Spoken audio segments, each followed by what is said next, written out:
Kalau dibilang smartwatch tipe seri HW, pastinya udah pada tahu lah ya.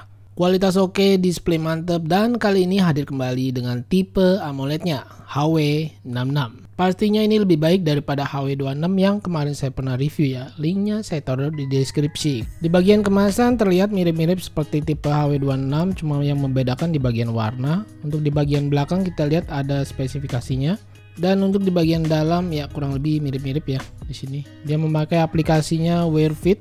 Kita bisa download di Play Store dan di App Store. Di dalam kemasan dia ada user manual dan kabel chargernya juga ini berbeda, menggunakan dock charging dengan 2 pin magnet. Untuk tampilan desainnya terlihat mirip seperti si GT3 42mm yang pernah saya review kemarin ya. Linknya juga saya taruh di deskripsi nanti. Bentuknya bulat, kemudian di pinggir atasnya ini ada tombol yang nongol gitu guys di atasnya. Dia ada 2 tombol fisik, yang di bagian bawah ini gepeng. Untuk fungsi dia keduanya sama ya, untuk masuk ke dalam menu utama. Cuma kalau yang bagian atas kalau kita tekan dan tahan untuk power on off.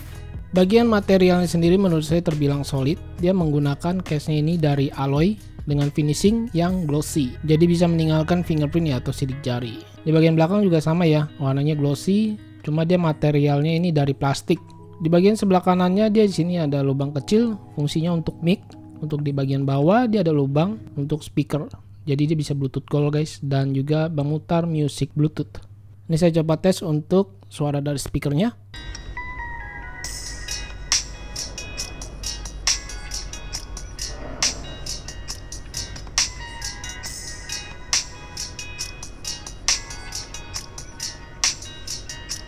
Di bagian strap menurut saya ini kualitasnya lumayan bagus nih guys. Dia lembut, halus, lentur, dan tidak tebal. Tertulisnya di websitenya ini menggunakan materialnya liquid silica gel.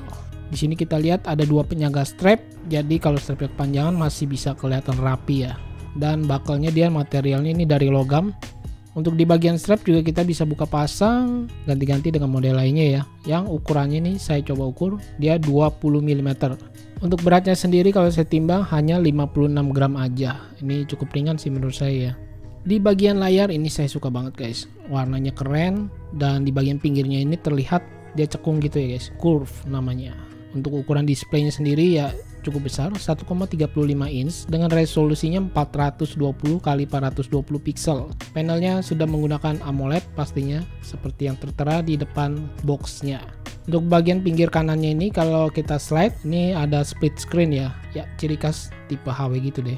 Kemudian saya tes untuk sensitivitasnya, lumayan oke, smooth, mantap guys. Cuma berasanya untuk di bagian layar ini tidak licin-licin gitu ya. Belum Oleo Pobi coating. Untuk watch face bawaan dari smartwatchnya tersedia 5 pilihan. Tetapi kita masih bisa pilih lagi melalui aplikasinya yang menggunakan Wear Fit Pro. Di sini banyak sekali pilihan tambahan watch face yang bisa kita pakai. Memang sih tidak semuanya gratis ya. Dia ada yang berbayar. Pastinya kalau yang berbayar ya lebih baik lah guys, lebih keren gitu. Untuk Bluetooth-nya juga sudah menggunakan versi terbaru yaitu 5.2. Baterai kapasitasnya cuma tidak terlalu besar ya, dia hanya 200 mAh aja. Tapi saya tes untuk jarang terhubung ke Bluetooth, menurut saya ini cukup lumayan guys. Dia bisa tahan sekitar 1 harian bahkan lebih. Tergantung pemakaian juga guys. Tertulisnya untuk standby time-nya ini bisa sampai 14 hari atau 2 minggu. Ya, sekarang kita lihat di fungsi-fungsinya nih guys. Untuk fungsi tombolnya sendiri yang di bagian atas, kalau kita putar ini bisa untuk mengubah tampilan watch face ya, ke kiri dan ke kanan. Kemudian kita tekan ke menu utama dan kita bisa mengecilkan atau memperbesar tampilan view UI-nya. Lalu untuk mengubah tampilan view UI kita double klik dengan cepat. Ini untuk mengubah UI-nya ya. Di sini kita lihat ada 3 tampilan UI.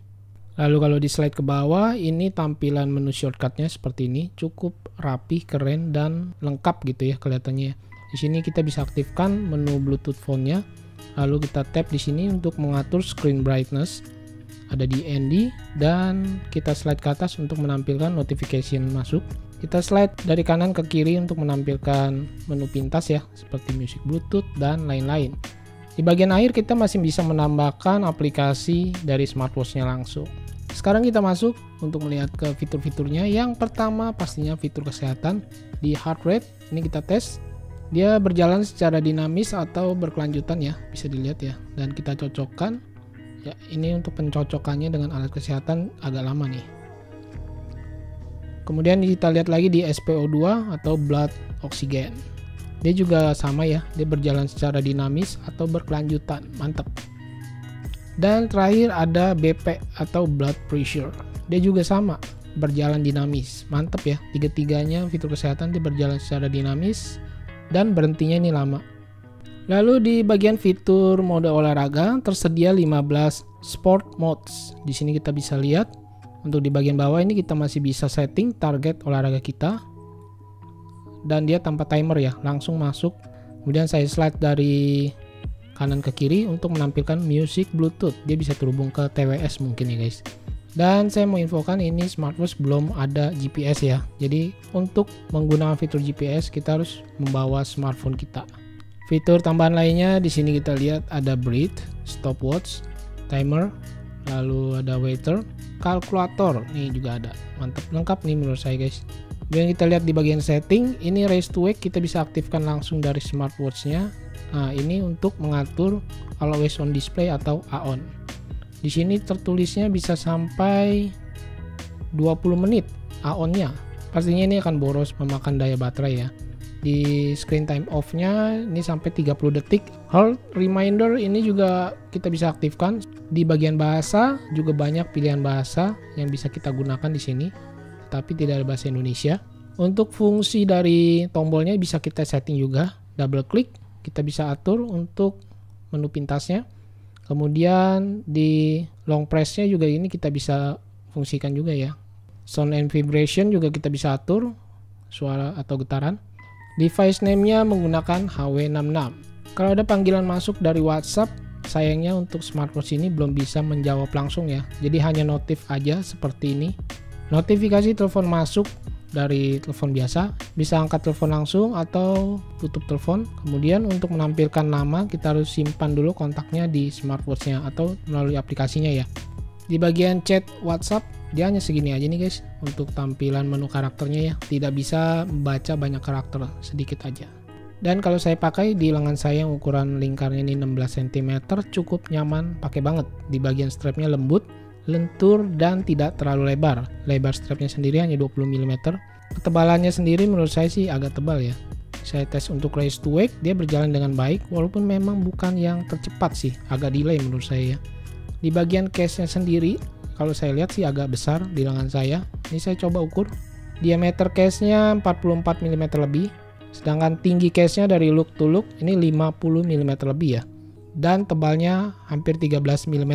Cukup tebal menurut saya. Untuk harganya ini saya cek di AliExpress. Harga waktu saya beli ya, $39,88.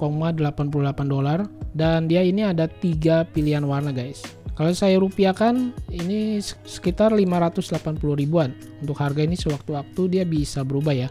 Link pembeliannya saya taruh di deskripsi video. Satu lagi info, kalau belanja dari AliExpress ini belum berikut pajak guys. Jadi pajaknya itu terpisah.